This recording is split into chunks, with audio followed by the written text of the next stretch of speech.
আসসালামু আলাইকুম রহমতুল্লাহি বারাকাতু। সম্মানিত দর্শক শ্রোতা, আজকে আপনাদেরকে সতর্কনীয় একটি সংক্ষিপ্ত একটি ভিডিও উপহার দিব। বর্তমান দেশের পরিস্থিতি অবশ্যই আপনারা ফেসবুকে, ইউটিউবে, বিভিন্ন অনলাইন মিডিয়ায় দেখতে পাচ্ছেন যে আজকে 2-3 দিন যাবৎ ভারত থেকে বিপুল পরিমাণ পানি বাংলাদেশে আসছে।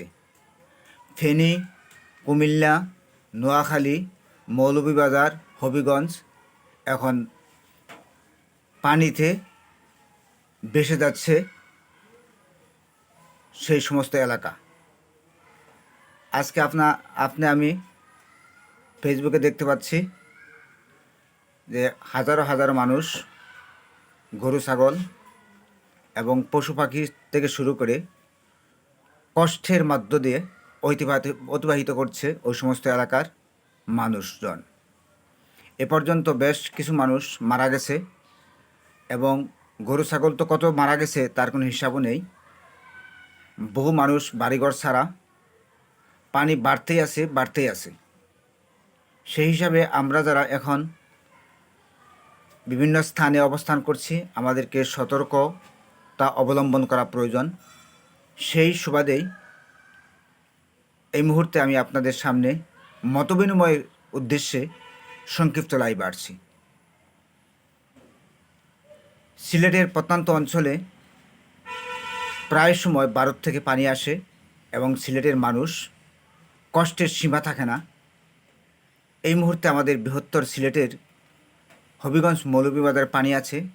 অন্যান্য ডিস্ট্রিক্টে পানি নেই, কিন্তু পানি যে নেই, পানি যে আসবে না বা আসতে পারে না এমন কোনো কিছু নাই। যে কোনো সময়তে পানি আসতে পারে, যে কোনো সময় বন্যার সম্মুখীন হতে পারি আমরা। সেই হিসাবে আমরা যে অবস্থায় আছি, যে যেখানে আছি, সবাই যেন আমরা আমাদের বন্যা কবলিত সেই সমস্যাগুলো আমরা যেন কাটিয়ে উঠতে পারি, সেই দিকে আমরা সবসময় সতর্কতা অবলম্বন করব এবং সতর্ক থাকব। সাথে সাথে আমি বলবো,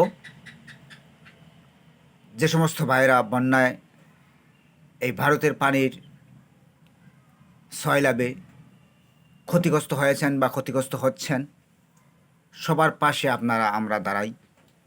ব্যক্তিগত পক্ষে হোক, সাংগঠনিক ফর্মুলায় হোক, এবং অন্তর্বর্তী সরকার মহোদয়কে বলবো, আপনারা ওনাদের পাশে দাঁড়ান, ওনাদের সুখে দুঃখে আপনারা দাঁড়ান। বিভিন্ন সংগঠনের পক্ষ থেকে, ব্যক্তিগত পক্ষ থেকে যার যতটুকু সম্ভব বন্যা দুর্গত মানুষের পাশে দাঁড়ানো নৈতিক দায়িত্ব মনে করছি এবং সবাই আমরা সতর্ক থাকি।